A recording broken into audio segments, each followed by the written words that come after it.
agresseurs occupent certaines localités dans le territoire de Rutshuru, occasionnant ainsi un drame humanitaire avec plus de 200 000 compatriotes forcés de fuir les affres terroristes dans les zones de combat.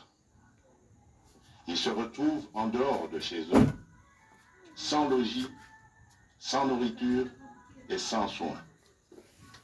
Des instructions précises ont été données au gouvernement pour leur rassemblement et leur prise en charge. Au-delà de ces efforts, j'en appelle à un élan général de solidarité pour alléger leur fardeau. Certes, cette situation n'est pas nouvelle.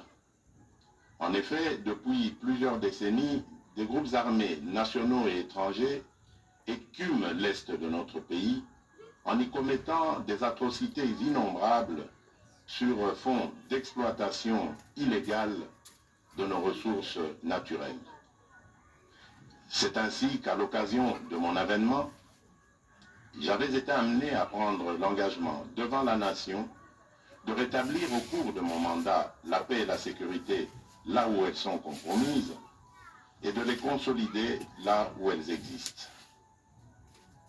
Sitôt dit, sitôt fait, j'ai sans délai et de bonne foi commencé à développer, notamment avec tous nos 9 pays voisins, une diplomatie de proximité en vue d'établir avec eux des relations de coopération franches, transparentes et de caractère gagnant-gagnant. Avec l'Ouganda, par exemple, nous sommes allés jusqu'à décider de mutualiser nos forces armées afin de combattre ensemble la nébuleuse des ADF, une milice d'origine ougandaise qui cependant n'opère que dans le Nord Kivu. Et aussi nous avons lancé 2 projets de construction de routes transnationales. Avec le Rwanda, un mémorandum d'entente a été signé dans le commerce de l'or avec une entreprise nationale. Une ligne aérienne a été ouverte à la compagnie nationale rwandaise dans notre pays et un accord de non-double taxation a été signé. Malgré cela, ce pays va nous surprendre en réactivant les terroristes du M23.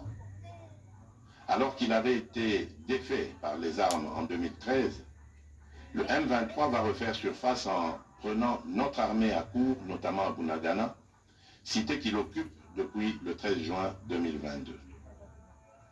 En effet, sous la fallacieuse accusation de soutien des FRDC au FDLR, le Rwanda a en réalité des velléités expansionnistes, avec comme intérêt principal l'appropriation de nos minerais, et pour ce faire, il s'active à déstabiliser l'Est du Congo pour créer une zone de non-droit en vue d'assouvir ses appétits criminels.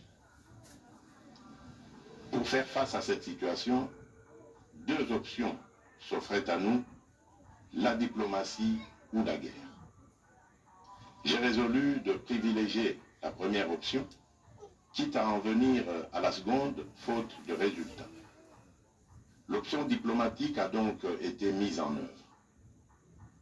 C'est ici l'occasion pour nous de rappeler que notre attachement à la recherche de la paix par des voies pacifiques n'est aucunement un signe de faiblesse, moins encore un aveu d'une incapacité de notre pays à s'inscrire dans une logique de guerre totale contre tous ceux qui continuent à abuser de notre patience, mais plutôt une expression de notre culture de paix et de notre identité légendaire de peuple hospitalier.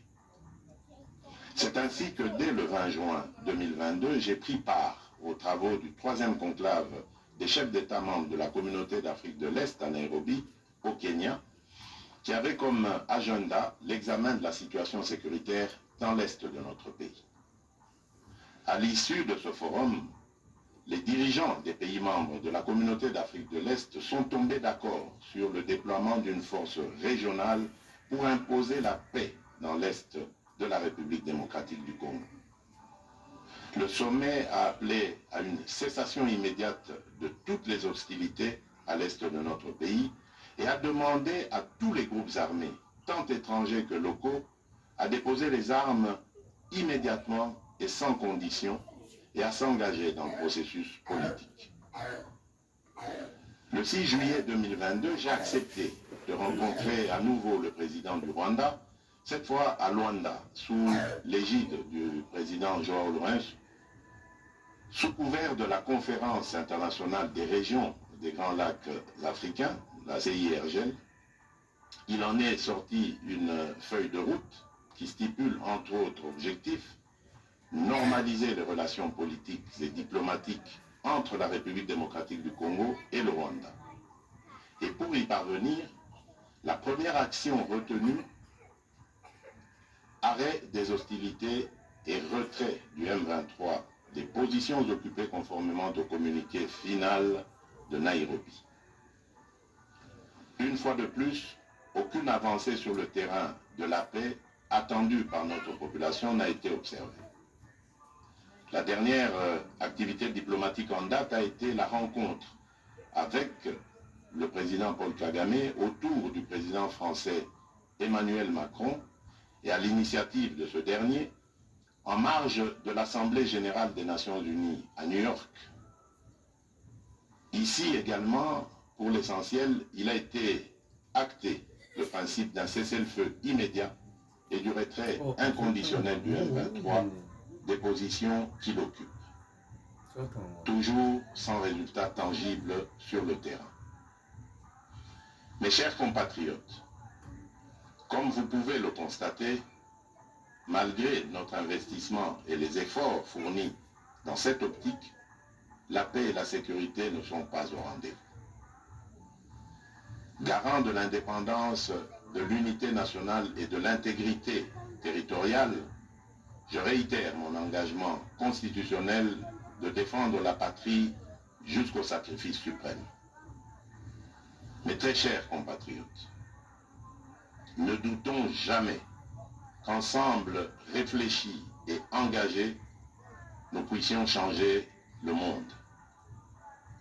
À vous, nos vaillants soldats, vous qui avez pris l'engagement de servir sous le drapeau, je vous invite ici au sens élevé du patriotisme en ce temps particulièrement exceptionnel de notre histoire, de défendre notre pays, de protéger l'intégrité de son territoire et d'assurer la sécurité des Congolaises et des Congolais contre toute agression ou attaque d'où qu'elle vienne.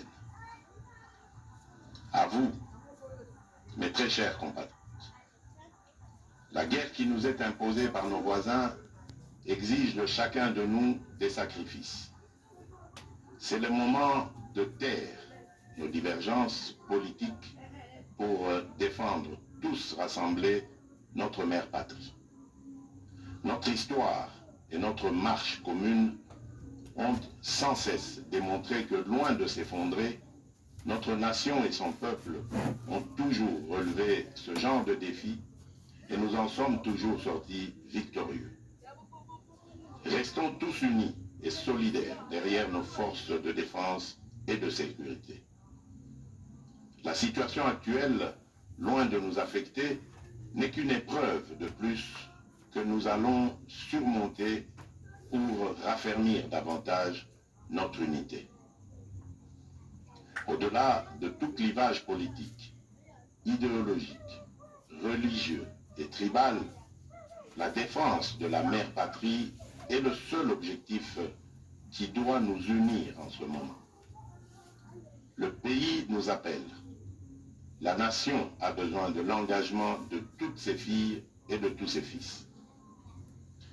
Je vous appelle à ne pas céder aux propos xénophobes et autres discours de haine ou de stigmatisation des communautés rwandophones, dont l'asservisseur se sert pour faire du chantage et de la manipulation. Tout acte allant dans ce sens sera sévèrement puni.